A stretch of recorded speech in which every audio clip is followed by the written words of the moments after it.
പരിശുദ്ധ പരമദിവ്യകാരുണ്യത്തിന് എന്നേരവും ആരാധനയും സ്തുതിയും പുകഴ്ചയും ഉണ്ടായിരിക്കട്ടെ. പരിശുദ്ധ പരമദിവ്യകാരുണ്യത്തിന് എന്നേരവും ആരാധനയും സ്തുതിയും പുകഴ്ചയും ഉണ്ടായിരിക്കട്ടെ. പരിശുദ്ധ പരമദിവ്യകാരുണ്യത്തിന് എന്നേരവും ആരാധനയും സ്തുതിയും പുകഴ്ചയും ഉണ്ടായിരിക്കട്ടെ. കൃപാസനം പ്രത്യക്ഷീകരണ മധ്യസ്ഥ പ്രാർത്ഥന നമുക്ക് ഏറ്റുചൊല്ലാം. അമ്മേ പരിശുദ്ധ അമ്മേ, അമ്മേ പരിശുദ്ധ അമ്മേ, ദൈവമാതാവേ, ദൈവമാതാവേ, കൃപാസനത്തിലൂടെ ഞങ്ങൾക്കും ഞങ്ങളുടെ ദേശത്തിനും അമ്മ മാധ്യസ്ഥം തേടിത്തന്ന എല്ലാ അനുഗ്രഹങ്ങൾക്കും കൃപകൾക്കും ഞങ്ങളിപ്പോൾ ഹൃദയം നിറഞ്ഞ നന്ദി പറയുന്നു. നമുക്ക് സ്തുതിച്ച് പ്രാർത്ഥിക്കാം. Hallelujah, hallelujah, hallelujah.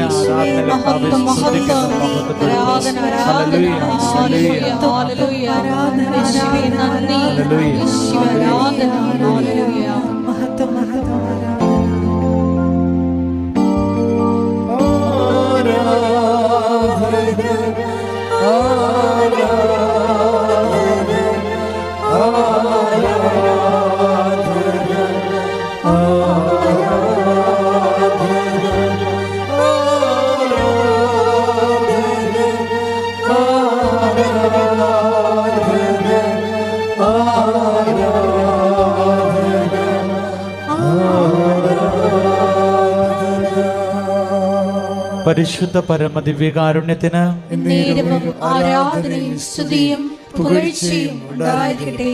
പരിശുദ്ധ പരമദിവ്യകാരുണ്യത്തിന് എന്നേരവും ആരാധനയും സ്തുതിയും പുകഴ്ചയും ഉണ്ടായിരിക്കട്ടെ. പരിശുദ്ധ പരമദിവ്യകാരുണ്യത്തിന് എന്നേരവും ആരാധനയും സ്തുതിയും പുകഴ്ചയും ഉണ്ടായിരിക്കട്ടെ. അമ്മേ പരിശുദ്ധ അമ്മേ, അമ്മേ പരിശുദ്ധ ദൈവമാതാവേ, ദൈവമാതാവേ, 2004 ഡിസംബർ 7-ാം തീയതി ഉച്ച കഴിഞ്ഞ് 2:30 കൃപാസനത്തിൽ സംഭവിച്ച അമ്മയുടെ പ്രത്യക്ഷപ്പെടലിനെ കുറിച്ച് തിരുസഭയ്ക്ക് സമർപ്പിച്ചിരിക്കുന്ന പഠനരേഖകളുടെ വസ്തുനിഷ്ഠവും ദൈവശാസ്ത്ര വിധിപ്രകാരമുള്ളതുമായ അന്വേഷണ പഠനങ്ങൾ നടത്തി ആ പ്രത്യക്ഷപ്പെടലിലൂടെ പ്രകടമായ ദൈവമാതാവിന്റെ പ്രത്യേക കരുതലും സംരക്ഷണവും വെളിപ്പെടുത്തുന്ന പീഡിതരുടെ ആശ്വാസവും പ്രവാചകന്മാരുടെ രാജ്ഞിയും വാഗ്ദാനത്തിന്റെ പേടകവും പ്രപഞ്ച പ്രകൃതിയുടെ മാതാവുമായ പരിശുദ്ധ അമ്മയുടെ ഭക്തി തിരുസഭയിൽ കൂടുതൽ പ്രചരിച്ച് ജീവിതത്തിന്റെ ദുരിത ദുരന്ത അവസ്ഥകളിൽ അകപ്പെട്ട് കഴിയുന്ന അനേകായിരം മക്കൾക്ക് ദൈവത്തിന്റെ സാന്നിധ്യവും സന്ധിപ്പും കൂടുതൽ അനുഭവിക്കുക വഴി ആത്മീയ വിശുദ്ധിയും ദൈവശക്തിയും കൈവരിക്കുവാൻ ഞങ്ങളുടെ കുടുംബങ്ങളെ ഇടയാക്കണമേ. നമുക്ക് സ്തുതിച്ചു പ്രാർത്ഥിക്കാം. Hallelujah, hallelujah, hallelujah. കർത്താവേ യേശുവേ നന്ദി. Hallelujah, hallelujah, hallelujah.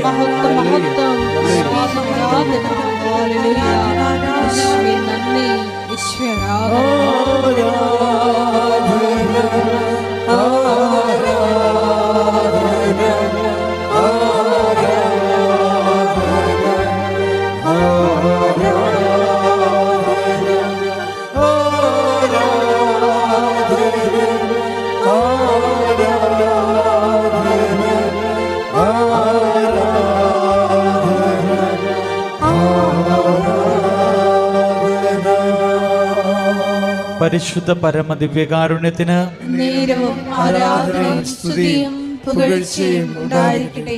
പരിശുദ്ധ പരമദിവ്യകാരുണ്യത്തിന് നേരവും ആരാധനയും സ്തുതിയും പുകഴ്ചയും ഉണ്ടായിരിക്കട്ടെ. പരിശുദ്ധ പരമദിവ്യകാരുണ്യത്തിന് നേരവും ആരാധനയും സ്തുതിയും പുകഴ്ചയും ഉണ്ടായിരിക്കട്ടെ. അമ്മേ പരിശുദ്ധ അമ്മേ, അമ്മേ പരിശുദ്ധ അമ്മേ, ഭൂസ്വർലോകങ്ങളുടെ രാജ്ഞിയായ അങ്ങേക്ക് ഭൗമ സംരക്ഷണത്തിനായി പ്രപഞ്ച പ്രകൃതിയെ തന്നെ തിരുസഭ പ്രതിഷ്ഠിക്കുവാൻ ഈ പ്രത്യക്ഷീകരണം വഴി ഇടയാക്കണമേ. പരിശുദ്ധ അമ്മേ, ജപമാല മാതാവേ, സകല കൃപാസനം പ്രാർത്ഥനകളോടും ചേർത്ത് ഞങ്ങളിപ്പോൾ പ്രാർത്ഥിക്കുന്ന ഈ കുടുംബത്തിന്റെ പ്രത്യേക നിയോഗവും മൗനമായി നിന്നുകൊണ്ട് നമ്മുടെ ഓരോരുത്തരുടെയും വ്യക്തിപരമായിട്ടുള്ള നിയോഗങ്ങൾ പരിശുദ്ധ അമ്മയുടെ മധ്യസ്ഥതയിൽ ദിവ്യകാരുണ്യ സന്നിധിയിൽ നമുക്ക് സമർപ്പിക്കാം.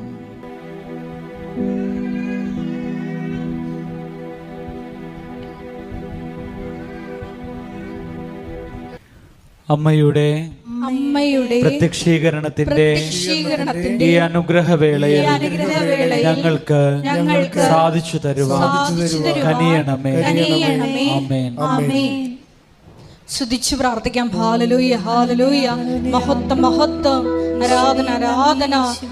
നാളിതുവരെ വാസത്തിലെ മരിയൻ ഉടമ്പടി വഴി ഞങ്ങൾക്ക് ലഭിച്ച എല്ലാ കൃപകൾക്കും അനുഗ്രഹങ്ങൾക്കും നന്ദി പറയുന്നു. നിന്റെ നാമത്തെ ഞങ്ങൾ മഹത്വപ്പെടുത്തുന്നു. ഹല്ലേലൂയ, ഹല്ലേലൂയ. മഹത്വം, മഹത്വം, ആരാധന, ആരാധന. ഹല്ലേലൂയ. യേശുവേ നന്ദി, യേശുവേ ആരാധന. ഹല്ലേലൂയ. എൻ്റെ പ്രിയപ്പെട്ടവരെ,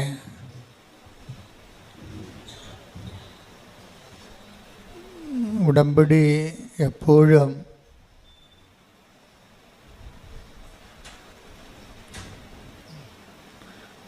ഫയറാകുന്നത്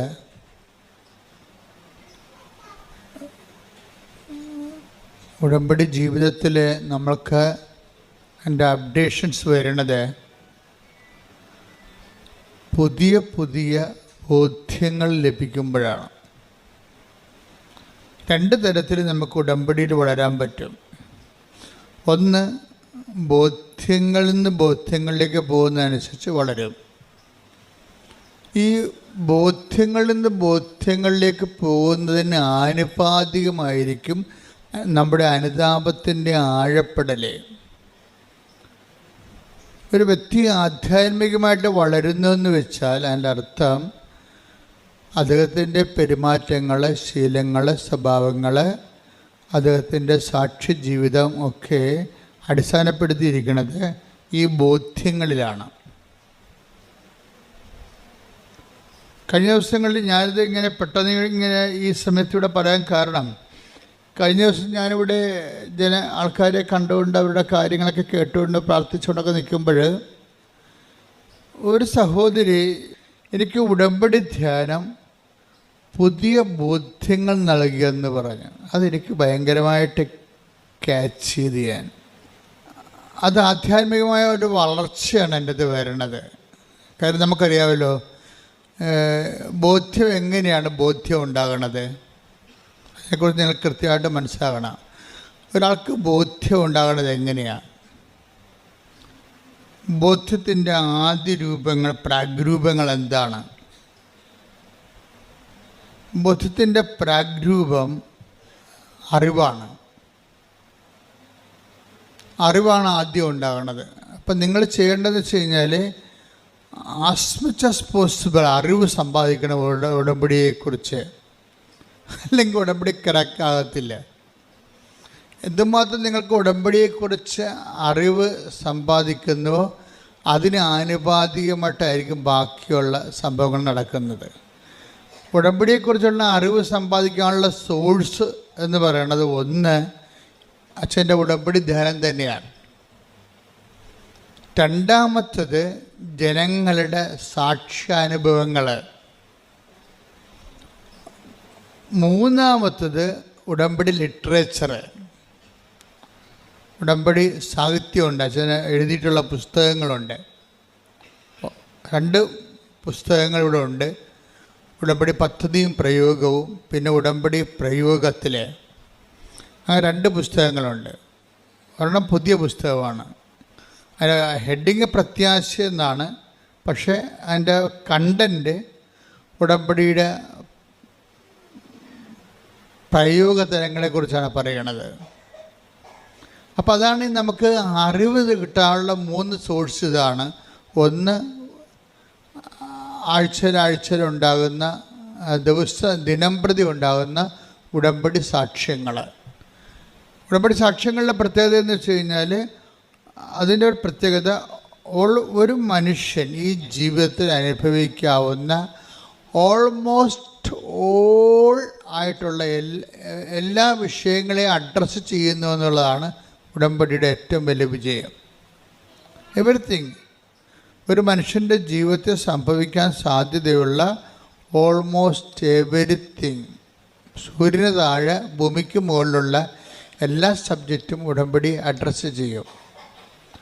അതിങ്ങനെ സർവസ്പർശിയായി സർവകാലിക സർവജനീനമായിട്ടൊക്കെ ഒരു പ്രാർത്ഥനാ പദ്ധതി നിലവിലില്ല സഭയിൽ.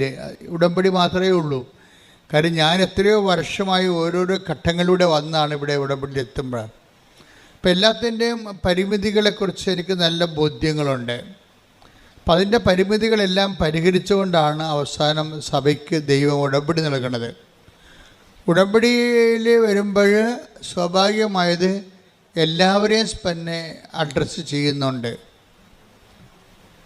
പരിശുദ്ധരെയും പാപികളെയും ക്രൈസ്തവരെയും ക്രൈസ്തവരല്ലാത്തവരെയും മനുഷ്യൻ എന്ന ഹെഡിങ്സിൽ വരുന്ന എല്ലാ ആൾക്കാരും, അവരുടെ സങ്കടങ്ങൾ,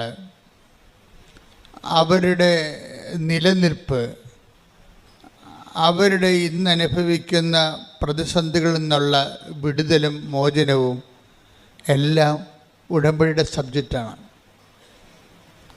അപ്പം ഇതിൻ്റെ നമ്മൾ എന്ത് എഴുതിയിട്ടാലും, ഇപ്പോൾ അവരെഴുതിയിടുന്ന കാര്യങ്ങളൊക്കെ ഭയങ്കര രസമായിരിക്കും. ഭയങ്കര രസം, അവർ തന്നെ ആയിരിക്കും ഇതിൻ്റെ പ്രതി. ഈ ഇഷ്യൂ ഉണ്ടാക്കിയതിൻ്റെ മുഴുവൻ ആണിയെന്ന് പറയുന്നത് ആ എഴുതിയിട്ട ആൾ തന്നെ ആയിരിക്കും ചിലപ്പോൾ. പക്ഷെ ദൈവം അവരുടെ കരുണ കാണിക്കും. കാര്യം ഉടമ്പടിയിൽ ദൈവം അവരോട് കരുണ കാണിക്കാൻ പറ്റിയ ചേരുവകൾ ഉടമ്പടിയിലുണ്ട്. കാലാന്തരത്തിൽ ഉടമ്പടി അനുവർത്തിച്ച് വരുമ്പോൾ അവരിലേക്ക് ദൈവകൃപ ഒഴുകി വരാനുള്ള ഒത്തിരിയേറെ സാധ്യതകൾ ഉടമ്പടിയിലുണ്ട്. അതായത് ഈ സിംഗിൾ എഡ്ജല്ല ഈ പ്രെയർ, ഡബിൾ എഡ്ജാണ്.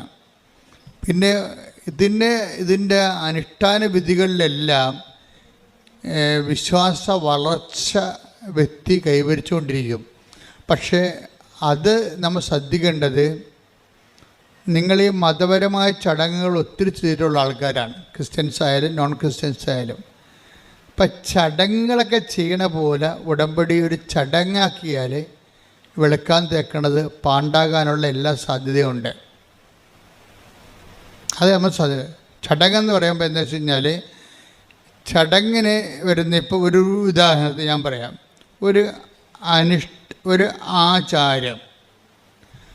ആചാരം നമ്മൾ പല പല ആചാരങ്ങൾ ചെയ്യത്തില്ലേ. ഇപ്പം നമ്മൾ ആൾക്കാരെ കാണുമ്പോൾ സ്തുതി പറഞ്ഞൊരു ആചാരമാണ്. പക്ഷേ നമ്മുടെ ചങ്കിൽ അവനെതിരെയുള്ള പകയനുള്ളതെന്നുണ്ടെങ്കിൽ അത് അനാചാരമായി മാറും, അല്ലേ? അതാ സാധനം. ഇപ്പം മനസ്സിലായില്ലേ കാര്യങ്ങൾ? അപ്പോൾ ദൈവത്തിൻ്റെ സന്നിധിയിലും ഒരു ആരാധന അർപ്പിക്കുമ്പോൾ ആരാധനയ്ക്ക് അനിപേക്ഷണീയമായിട്ടുള്ള ആത്മീയ അവസ്ഥകളുണ്ടാകണം. അല്ലെങ്കിൽ ഈ ആരാധന അരാജകത്വമായി മാറും. അതെപ്പോഴും ഇപ്പം ഉടമ്പടി എപ്പോഴും ചെയ്യണത്, ഈ ആരാധിക്കുന്ന വ്യക്തിയെ അയാൾക്ക് ആ ആരാധനയ്ക്ക് സ്യൂട്ടബിളായിട്ടുള്ള ആധ്യാത്മികതയിലേക്ക് അയാളെ കൊണ്ടുവരും. അതാണ് ഇതിൻ്റെ അനുഷ്ഠാനവും ആധ്യാത്മികതയും തമ്മിലുള്ള ബന്ധം. ഒത്തിരി അനുഷ്ഠാനങ്ങൾ ഉടമ്പടിയിലുണ്ട്. ഉപ്പുണ്ട്, അതൊരനുഷ്ഠാനമാണ്. ഉടമ്പടി തൈലമുണ്ട്, ഉടമ്പടി കാശുരൂപമുണ്ട്. ഇതെല്ലാവരും ഉപയോഗിക്കണില്ലേ? പക്ഷെ എല്ലാവരും ഉപയോഗിക്കുന്നുണ്ടെങ്കിൽ എന്തുകൊണ്ടാണ് ചില ആൾക്കാർക്ക് 99 മാർക്ക്, ചിലർക്ക് 60 മാർക്ക്, ചിലർക്ക് 30 മാർക്ക്, ചിലർക്ക് പരീക്ഷ എഴുതിന് ഫീസ് കാശ് കയ്യിൽ നിന്ന് പോയിട്ടുള്ളവരുണ്ട്. അപ്പം ഈ ഉപ്പാണ് നിങ്ങൾ ഉടമ്പടി ഉപ്പാണ് ഉപയോഗിക്കണത്, കാശുരൂപമാണ് ഉപയോഗിക്കണമെന്നല്ല പ്രശ്നം. ആരുപയോഗിക്കുന്നു എന്നുള്ളതാണ് പ്രശ്നം. ആരുപയോഗിക്കുന്നു? കാര്യം നിങ്ങൾ ഒരു 3 പേരാണ് ഉടമ്പടി ഉപ്പ് ഉപയോഗിക്കണമെങ്കിൽ 3 റിസൾട്ടാണ് വരണത്, ഒരു റിസൾട്ടല്ല. 3 പേര് ഉടമ്പടി ഉപ്പ് ഉപയോഗിക്കുക, അതിൽ 3 പേര് ഉടമ്പടി കാശിൽ ഉപയോഗിക്കുന്നുണ്ടെങ്കിൽ 3 റിസൾട്ടാണ് വരണത്. ചിലക്ക് ഒരു 99% റിസൾട്ട് വരും, ചിലക്ക് 70% റിസൾട്ട് വരും, ചിലക്ക് 30% റിസൾട്ട് വരും. ഒരു റിസൾട്ടും വരാതെ ഒരിക്കലും വരത്തില്ല. കാര്യത്തിൽ അവൻ ഒരു ഉടമ്പടി എടുക്കാൻ വേണ്ടി വരുമ്പോൾ തന്നെ ഒരു ബേസിക് മാർക്ക് അവന് കിട്ടിയിട്ടുണ്ടെന്ന് അർത്ഥം. അല്ലെങ്കിൽ ദൈവം ഉടമ്പടി എടുപ്പിക്കത്തില്ല. ദൈവം ഉടമ്പടി എടുപ്പിക്കുക വെച്ച് കഴിഞ്ഞാൽ ദൈവവുമായിട്ടല്ലേ ബന്ധം, അല്ലാതെ നിങ്ങൾ കൊണ്ടുവന്ന് നേർച്ചയിട്ടിട്ട് പോണ പോലെ അഭ്യാസമല്ലല്ലോ ഇത്. നിങ്ങളൊരു ബയലാറ്ററൽ എഗ്രിമെൻറ്റിലേക്ക് ഏർപ്പെടുകയാണ്. അപ്പോൾ അതർ കക്ഷി എന്ന് പറയുന്നത് ദൈവമാണ്. ആ ദൈവവുമായിട്ട് നിങ്ങളൊരു എഗ്രിമെൻറ്റിലേക്ക് വരികയാണ്.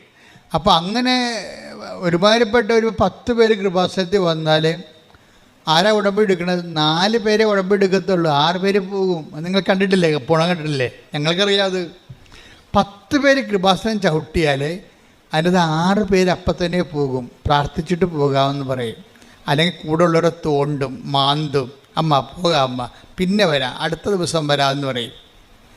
അവർക്ക് കാര്യത്തിൽ അവർ കോൺഫറായിട്ടില്ല ഉടമ്പടിയിലേക്ക്. പക്ഷെ അമ്മയെ ദൈവം വിളിച്ചിട്ടുണ്ട്.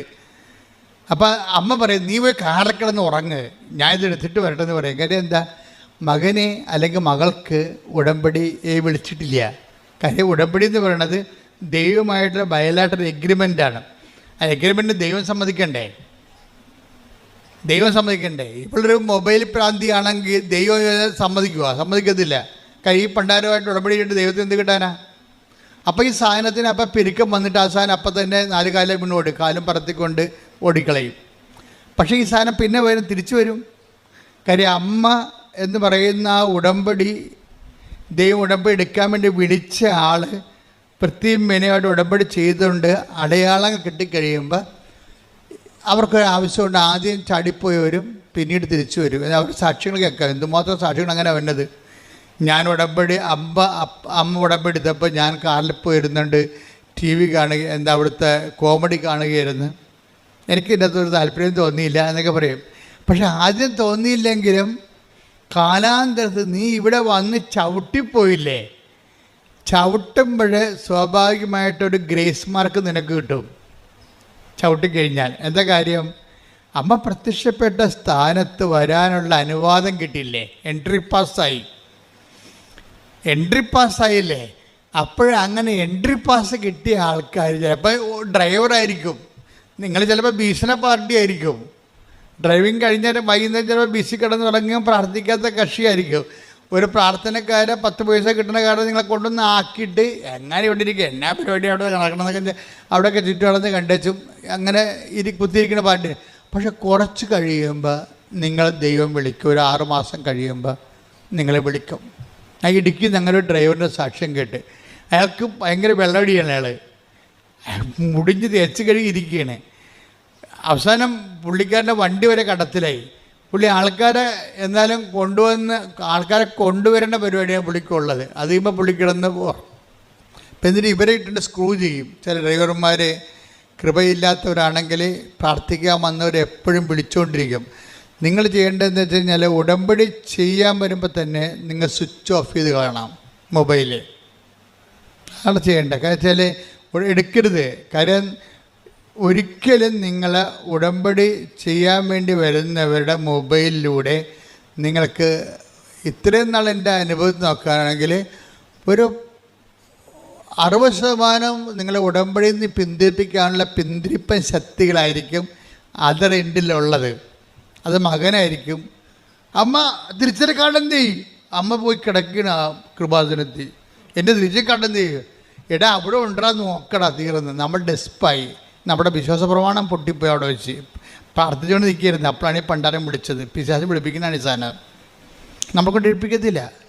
തിരിച്ചേക്കാട്ടാണ് അവിടെ ഇരിപ്പുണ്ടാകുകയെ. അവനെന്നും പണ്ട് മുതൽ അവൻ്റെ കളിസം വരെ നമ്മൾ 35 വയസ്സായാലും നമ്മൾ എടുത്തു കൊടുക്കണം. അത്ര ഒരു സാധനത്തിന് നിങ്ങൾ വളർത്തിക്കൊണ്ട് വന്നിരിക്കുന്നത്. നിങ്ങൾക്ക് പണിയാണത് ശരിക്കും. പിള്ളേരെ കൊണ്ട് പിള്ളേരുടെ കാര്യങ്ങൾ ആദ്യം മുതലേ ചെയ്തിച്ചില്ലെന്നുണ്ടെങ്കിൽ മരണം വരെ പണിയായിരിക്കും നമുക്ക്. ചില അമ്മമാർ അയ്യോ കൊച്ചല്ല കുഞ്ഞല്ല എന്ന് പറഞ്ഞുകൊണ്ട് അവളെ കൊച്ചല്ല കുഞ്ഞല്ല എന്ന് പറഞ്ഞുകൊണ്ട് ഒരു പരിപാടിയും ചെയ്യിക്കത്തില്ല. ഈ പണ്ടാലൊക്കെ ചെന്ന് ഡൈവേഴ്സ് ചെയ്തിട്ട് തിരിച്ചു വരും. കാര്യം കെട്ടി വീട്ടിൽ ചെല്ലുമ്പോൾ അമ്മയമ്മ സമ്മതിക്കുക. കാര്യം ഒരു പണിയും ചെയ്യിക്കത്തില്ല. എനിക്ക് പഠിക്കണം എന്ന് പറയുമ്പോൾ അവൾക്ക് പഠിക്കട്ടെ എന്ന് അമ്മ പറയും. അവസാനം പഠിത്തം മാത്രമേ ഉള്ളൂ. വേറെ ഒരു സാധനമില്ല, ജീവിതമായിട്ട് ബന്ധമില്ല. ഇവിടെ ഡൈവേഴ്സ് എന്ന് പറയുന്ന ആ വിഷയം ഇപ്പം കുടിരിയില്ലേ, അതിൻ്റെ നല്ലൊരു ശതമാനം കാര്യങ്ങൾ അമ്മമാരുടെ കയ്യിൽ തന്നെ ഇരിക്കേണ്ടത്. ഒരു സംശയമില്ല, കാര്യം ഒരു സംശയമില്ല. നിങ്ങൾ ആദ്യമേ തന്നെ അത് ശ്രദ്ധിക്കണം. അല്ലെങ്കിൽ ഇനിയുള്ള സമയം പ്രാർത്ഥിക്കാനും പിന്നെ ശാസിക്കാൻ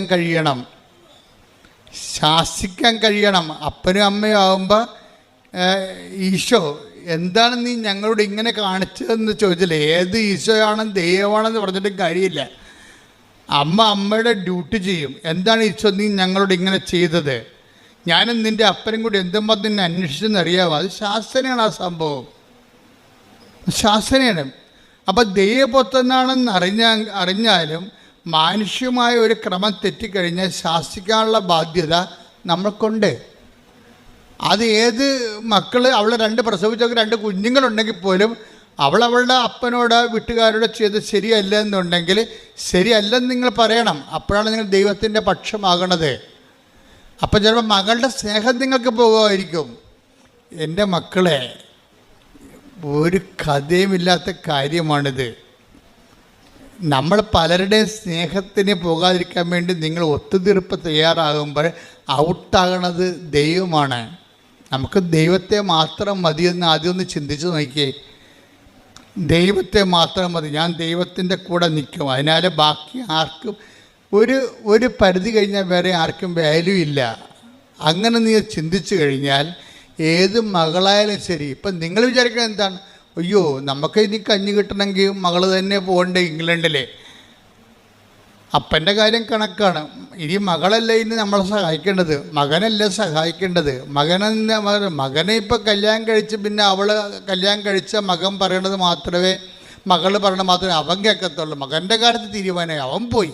ഇനി എൻ്റെ മകളല്ലേ ഉള്ളെന്ന് പറഞ്ഞ് പല അമ്മമാരും സ്കാൻ ചെയ്ത് നോക്കിയാൽ ദൈവത്തെക്കാൾ ഉപരി ജോലിയുള്ള മക്കളെ സ്നേഹിക്കുന്ന അമ്മമാരുണ്ട്. ഇവിടെ ഉടമ്പടി ക്രാക്കാകത്തില്ല. കാരണം ദൈവത്തിനറിയാം ഒരു വിഷയം വന്നു കഴിഞ്ഞാൽ ജോലിയുള്ള 10 പൈസ വരുമാനമുള്ള മകൾ പറയണതായിരിക്കും നിങ്ങൾ കേൾക്കണത്, ദൈവത്തിൻ്റെതല്ലെന്ന്. അത് ദൈവത്തിനറിയാമത്. അതുകൊണ്ടാണ് നമ്മൾ സ്റ്റേണായിട്ട് ഇതാണ് ഉടമ്പടി ആധ്യാത്മികത എന്ന് പറഞ്ഞത്. നിങ്ങളുമായിട്ടൊരു ഉടമ്പടി ചെയ്യുമ്പോൾ നിലപാടിലും നയങ്ങളിലും സമീപനങ്ങളിലും ഒക്കെ നിങ്ങൾ ഏകപക്ഷീയമായി ദൈവത്തിൻ്റെ കൂടെ ആയിരിക്കണം. എന്നാൽ ഇത് പെട്ടെന്ന് ഫയറാകും. പിന്നെ ഇതല്ല, നിത്യത വരെ ഫയറാകും. പ്രാർത്ഥിക്കുക, കർത്താവായ ദൈവമേ, ഒരു പ്രശ്നത്തിൻ്റെ മുഖത്ത് 100% ഒത്തുതീർപ്പിന് വിധേയമല്ലാതെ ദൈവത്തിന്റെ പക്ഷം ചേർന്ന് നിൽക്കാൻ ആവശ്യമായ ആധ്യാത്മിക അടിത്തറയാൽ എന്നെ ബലപ്പെടുത്തണമേ.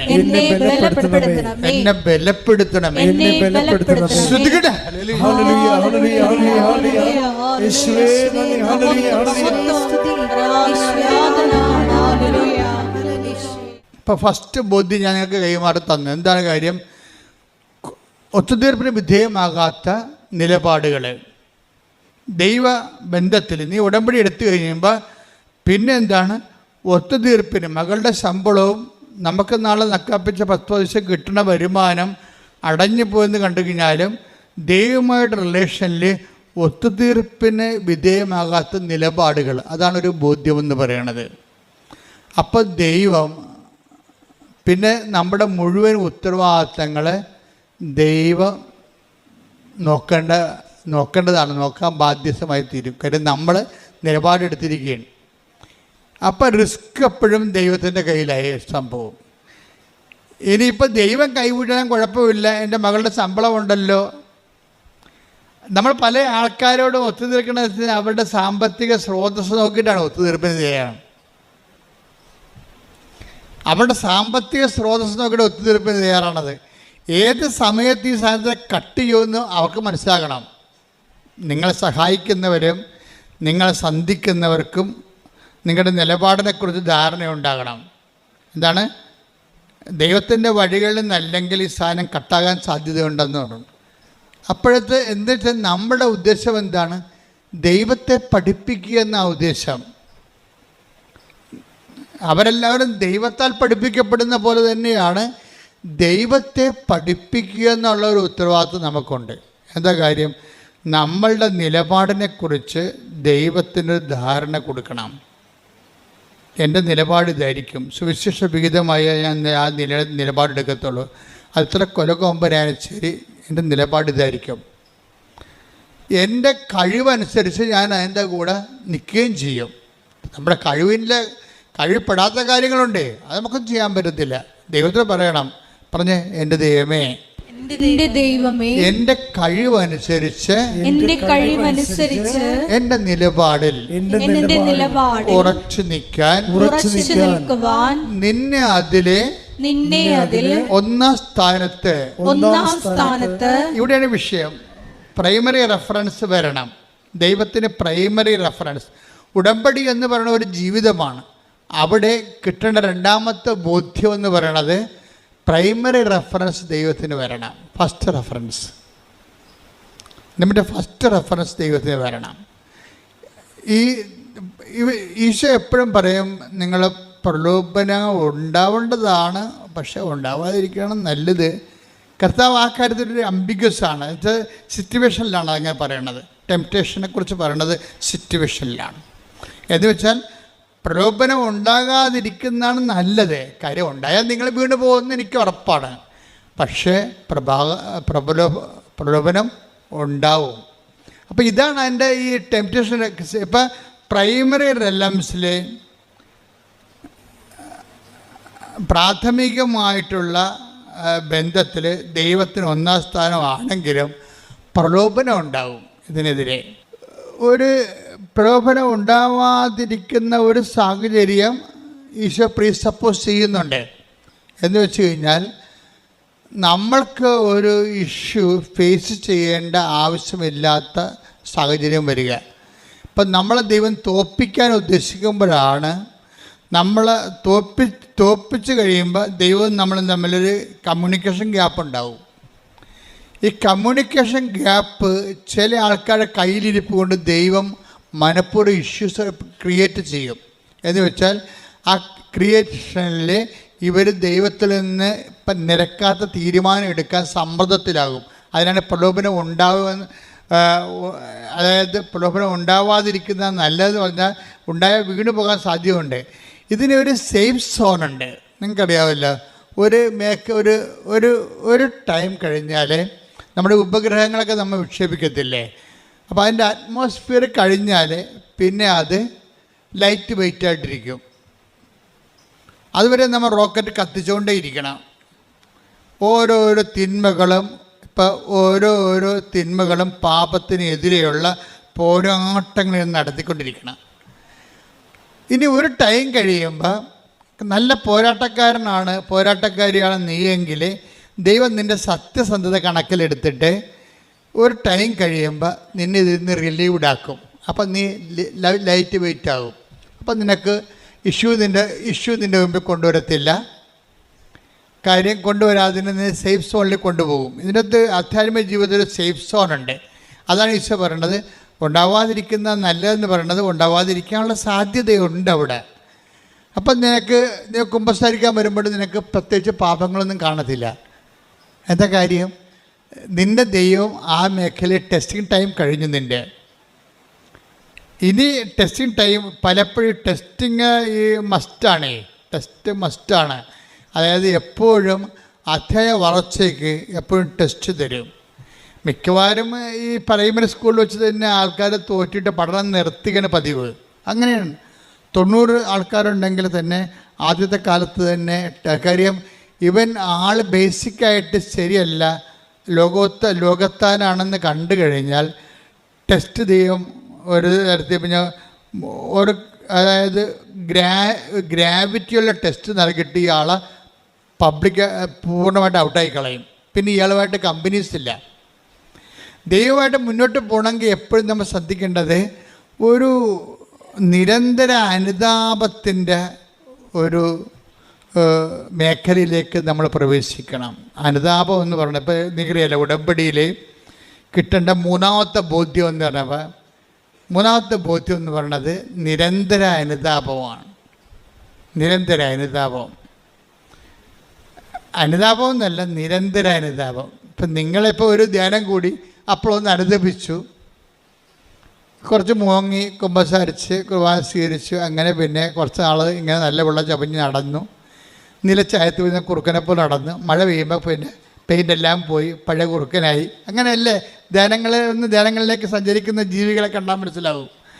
ആദ്യം ഒരു ധ്യാനം കൂടി നല്ല നിലച്ചായത്തിൽ പെയിൻറ്റ് വീണ പോലെ നല്ല കുറുക്കനായി. അപ്പോൾ ആൾക്കാരെ കാണുമ്പോൾ ശ്രുതി പറയും ബ്രദറാണ് സിസ്റ്ററാണെന്നൊക്കെ ശ്രുതി പറയും. കൃഷ്ണനാണെന്നൊക്കെ പണ്ട് നീലക്കുറുക്കന കൃഷ്ണനാണെന്നൊക്കെ ധരിച്ചുള്ള കഥയില്ല പഞ്ചതന്ത്രത്തല്ല. പക്ഷെ മഴ പെയ്ത് കഴിയുമ്പോൾ ഇഷ്യൂ ഉണ്ടായി കഴിയുമ്പോൾ പെയിൻറ്റ് പോകും. പെയിൻറ്റ് പോകുമെന്ന് പറഞ്ഞാൽ ഒരു ഉദാഹരണം ഞാൻ പറയാം. ഒരു ദിവസം ഇവിടെ പ്രസംഗിച്ചുകൊണ്ടിരിക്കുന്ന ഒരു ബ്രദറ് അടിപൊളി പ്രസംഗം കഴിഞ്ഞപ്പോൾ എൻ്റെ അടുത്ത് വന്ന് അതിൻ്റെ പ്രസംഗത്തിൻ്റെ കൂലിയൊക്കെ വാങ്ങിച്ചുകൊണ്ട് പുള്ളി പോയി. ആശ്രയിച്ചു, അച്ഛാ ഒന്ന് ബ്ലസ് ചെയ്യണം, ഞാനൊരു കാര്യത്തിന് പോവുകയാണ്. അപ്പോൾ ഞാനോർത്ത് വല്ലയിടത്തും പ്രാർത്ഥിക്കാൻ പോവുകയാണ്. അല്ല, പിന്നീട് അറിഞ്ഞത് പുള്ളിയുടെ മകളെ കെട്ടിച്ചിട്ട് വീട്ടിൽ ഭയങ്കര പ്രശ്നം. എന്ന് വെച്ച് കഴിഞ്ഞാൽ അവൾക്ക് കൊടുക്കാമെന്ന് പറഞ്ഞ കാശ് മുഴുവൻ കൊടുത്തിട്ടില്ല. ഈ ബ്രദർ കൊടുത്തിട്ടില്ല.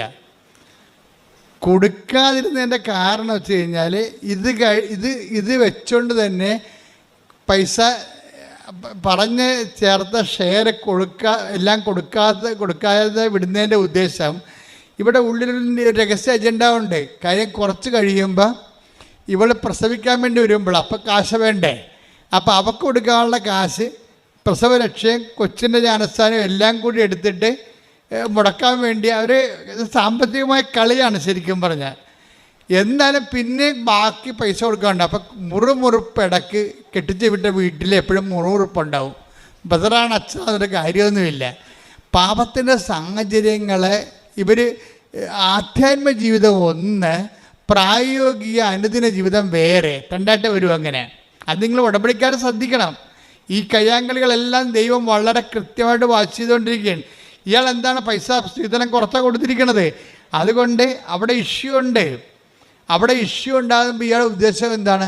കുറച്ച് കഴിയുമ്പോൾ ഒന്ന് പ്രസവിച്ച് കഴിയുമ്പോൾ നാട്ടുകാരുടെ മുമ്പിൽ പ്രസവിച്ച് കൊച്ചിനെ കെട്ടിച്ചില്ലെന്ന് ചോദിച്ചാൽ വായടച്ച് കെട്ടിച്ച് അവൾ പ്രസവിച്ച് തീർന്ന്. അപ്പോൾ അപ്പനും അമ്മയും കൂടി തന്ത്രപൂർവ്വം മകളെ കെട്ടിക്കുകയും ചെയ്യും, മകളെ പ്രസവിപ്പിക്കുകയും ചെയ്യും, നാട്ടുകാരുടെ മുമ്പിൽ നല്ല പിള്ള ചവയും ചെയ്യും. എന്നിട്ട് പൈസ മൊത്തം അവിടെ കൊടുത്തിട്ടില്ല.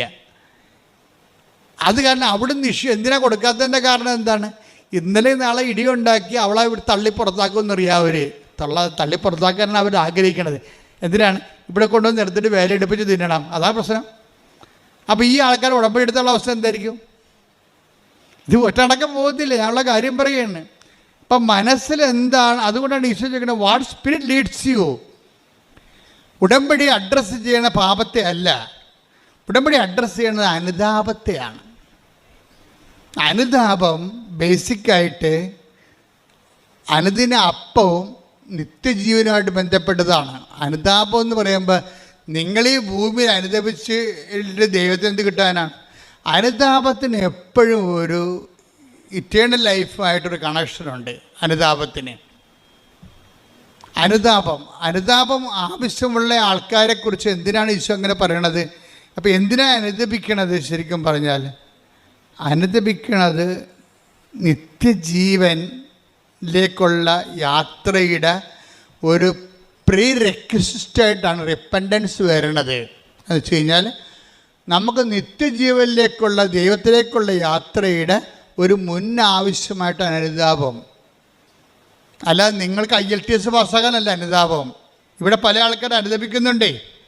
അപ്പോൾ അത് പാകിസ്ഥാൻ്റെ വെടിനിർത്തൽ പോലെ ആകുന്നേ ഉള്ളൂ. എന്ന് വെച്ചാൽ തൽക്കാലം ഒരു സംഭവം വീട് വെച്ചു, അനുതാപം തീർന്നു, പിന്നെ പഴയ പണ്ടാരമായി മാറും. ആ വീട്ടിൽ ഒരുമാതിരിപ്പെട്ടവർ ആരും കിടത്തി പുറപ്പിക്കത്തില്ല. പണ്ട് വിരുന്നുകാരെങ്കിലും വരുമായിരുന്നു. വീട്ടുകാർ ചിലപ്പോൾ അവരുടെ കുടുംബത്തിലുള്ളവർ തന്നെ ഇത്തിരി പൈസ കുറവ് ആൾക്കാരില്ലേ, പണ്ട് ഇവരെല്ലാം കൂടി ഒരുമിച്ചിരുന്നൊക്കെ ജീവിച്ചൊക്കെ ഒരുമിച്ച് മുറിക്കിടന്ന് ഉറങ്ങിയതാണ്. ഇപ്പോൾ ഇവർക്ക് കൊട്ടാരം പോലെ ഒരു 5-8 മുറി വീട് വെച്ചിരിക്കുകയാണ്. ഇപ്പോഴെന്താണ്, അവിടെ സ്റ്റാറ്റസ് ചേഞ്ച് ചെയ്ത് ഇപ്പം അതിനേക്കാൾ താഴ്ന്ന നിലവാരത്തിൽ ജീവിക്കുന്നവർക്ക് ഇവർക്ക് പുച്ഛമാണ്. എന്നിട്ട് ഈ പണ്ടാരം ഉടമ്പടിയാണെന്ന് പറഞ്ഞ് സാക്ഷ്യം പറഞ്ഞ് നടക്കുകയാണ്. ഇതാണ് പ്രശ്നം. ഈ നിലപാടിലൊരു പ്രശ്നമുണ്ട്. നിങ്ങളിപ്പോൾ ഉടമ്പടി എടുത്തു, നിങ്ങൾക്ക് ഭവനം പഴിച്ചു, ആ ഭവനത്തിൽ പണ്ട് കയറ്റിയവരെ നിങ്ങളിപ്പോൾ കയറ്റണില്ല. ആ ഭവനത്തിൻ്റെ അപ്പൂപ്പൻ്റെ അവസ്ഥ എന്താണ്? ചാർത്തിൽ കൊണ്ടേ ഇട്ടിരിക്കുകയാണ്. ഞങ്ങൾക്ക് ഉടുക്കത്തെ കൊടുക്കാനൊക്കെ ചെല്ലുമ്പോൾ ഞരങ്ങിയും മുളി ആ പാവപ്പെട്ടവൻ ചാർത്തിൽ കിടക്കണം കാണാം. അടുക്കള ഇപ്പുറത്ത്, ചാർത്ത് പുറകിൽ, അവിടെ കട്ടിൽ വിട്ട് അങ്ങനെ തൂറിയും മുള്ളിയും കിടക്കും, മണവുമായിരിക്കും. അച്ഛൻ മനന്ന് കേൾക്കുമ്പോൾ ഈ അച്ഛൻ എന്താ ഇപ്പം കെട്ടിയെടുത്ത് കണ്ട് വരുന്നത്, വല്ല കാര്യമുണ്ട്? ഇയാൾക്ക് നന്നാകാൻ പോണേ, ഇപ്പം കുർബാന കൊടുത്തുമ്പോൾ കുത്തി വായി കയറ്റുമ്പോൾ ഇയാൾക്ക് എന്തൊക്കെ സംഭവിക്കാൻ പോകണം, ഇയാളുടെ കയ്യിൽ പെരുക്ക്. അപ്പോൾ ഇവൾ മരുമകളെ സംബന്ധിച്ച് മക്കളുടെ കാര്യത്തിൽ ഈ അപ്പനെ നോക്കത്തില്ല. അപ്പനെ നോക്കാതിരുന്നതിൽ അപ്പനെ കുളിപ്പിക്കത്ത് പോലും ഇല്ല. ഇനിയിപ്പം വേറെ ആരെങ്കിലും വന്ന് കുളിപ്പിച്ചാൽ അത്രയും നല്ലതാണെന്ന് പറഞ്ഞാൽ അവർ നടക്കണത്. ഈ ഉടമ്പടിയുടെ പിന്നിലൊരു ആധ്യാത്മികതയുണ്ട്. ദൈവം ശോധന ചെയ്യുന്ന ഒരു ആധ്യാത്മികതയുണ്ട്, നിരീക്ഷിക്കുന്ന ആത്മീയത. അപ്പോൾ എന്തിനാണെന്നറിയാമോ, നിങ്ങൾക്ക് I am not satisfied with your covenant relations. നിങ്ങളുടെ ഉടമ്പടി റിലേഷൻസിൽ നിങ്ങൾ വരെ വെടിക്കെട്ട് സാക്ഷ്യം പറയും, ഞാൻ പക്ഷേ സാറ്റിസ്ഫൈഡ് അല്ല. കാര്യം ഉടമ്പടി എന്ന് പറഞ്ഞാൽ പക്ക അതായത് നിങ്ങൾക്കറിയാമല്ലോ, ആറ്റം ബോംബ് ഹിരോഷിമയിൽ ഇട്ട സാധനം കൊണ്ട് തന്നെയാണ്, ആ അറ്റോമിക് പവർ കൊണ്ട് തന്നെയാണ് നമ്മൾ കപ്പൽ ഓടിക്കുന്നത്, പോസിറ്റീവായിട്ടുള്ള കാര്യങ്ങൾക്ക് വേണ്ടി ഉപയോഗിക്കുന്നത്. അറ്റോമിക് എനർജി എന്ന് പറഞ്ഞാൽ ഭയങ്കര എനർജിയാണ്, ആൾ നശിപ്പിക്കാനും പറ്റും, അതേസമയം തന്നെ വികസനത്തിന് ഉപയോഗിക്കാൻ പറ്റിയ സംഭവമാണ്. അപ്പോൾ ഇതേ സമയം തന്നെ ഉടമ്പടി എന്ന് പറയുന്ന സംഭവം അനാദികാലം മുതലേ നിലനിൽക്കുന്ന ഒരു യുണീക്ക് ഫോർമാറ്റാണ്. അപ്പം അതിലേക്ക് വരുമ്പോൾ മനസ്സും ശരീരവും തേച്ച് കഴുകി വൃത്തിയായി ദൈവവുമായിട്ട് ഞാനൊരു എഗ്രിമെൻറ്റിൽ ഏർപ്പെടുകയാണ്. എന്നിട്ട് ഇതൊരു ഉടമ്പടി എന്ന് പറഞ്ഞ ഒരു തീരാത്ത ബോധമാണ് എല്ലാ ദിവസവും. അതുകൊണ്ട് ഞങ്ങൾക്ക് ഉടമ്പടിക്ക് ആശീർവാദം തരണത് 20 രൂപ വരെയാണ് ആ ഉടമ്പടിക്ക് ആശീർവാദത്തിന്. വീണ്ടും നിങ്ങൾക്ക് പുതുക്കുമ്പോൾ ഞങ്ങൾക്ക് ആശീർവാദം ഫ്രീ ആയിട്ട് തരണത്. എന്താ കാര്യം? അതിന് വിലമതിക്കാൻ പറ്റത്തില്ല. അതുകൊണ്ടാണ് ആ ഉടമ്പടിക്ക് ആശീർവാദം ഉപയോഗിക്കുന്നവർക്കറിയാം അതിൻ്റെ അകത്തൊരു സത്യസന്ധമായ ഒരു ഉടമ്പടി ആളാണ് അതിൻ്റെ അകത്ത് വിശ്വപ്രമാണം ചൊല്ലി അത് ഉപയോഗിക്കണമെന്നുണ്ടെങ്കിൽ അപ്പം അവർക്ക് ദൈവത്തിൻ്റെ പ്രസൻസ് ഫീൽ ചെയ്യും. അത്രയും വലിയ സംഭവമാണ്. അതുകൊണ്ടാണ് പണ്ടൊക്കെ ഞങ്ങൾ പറയും, നിങ്ങൾ ചെപ്പിലിട്ട് സൂക്ഷിക്കണേ. അപ്പോൾ ചിലർ കഴുത്തേക്ക് കെട്ടിക്കൊണ്ട് നടക്കുമ്പോൾ ഞാൻ ചോദിക്കും, നിങ്ങൾ ഈ കഴുത്തേക്ക് കെട്ടിക്കൊണ്ട് നടക്കണേ എന്തിനാണെന്ന്. അപ്പോൾ അപ്പനോട് ചോദിക്കുമ്പോൾ അവൻ പറയും, അച്ഛാ എനിക്ക് ഹാർട്ടിൻ്റെ അസുഖമാണ്. അപ്പോൾ ഉടമ്പടിക്ക് ആശീർവാദം എൻ്റെ നെഞ്ചത്ത് കിടക്കുമല്ലോ, ഞാൻ നോക്കിയാൽ അത് ഓക്കെ എന്നൊക്കെ പറയാൻ കറക്റ്റാണ്.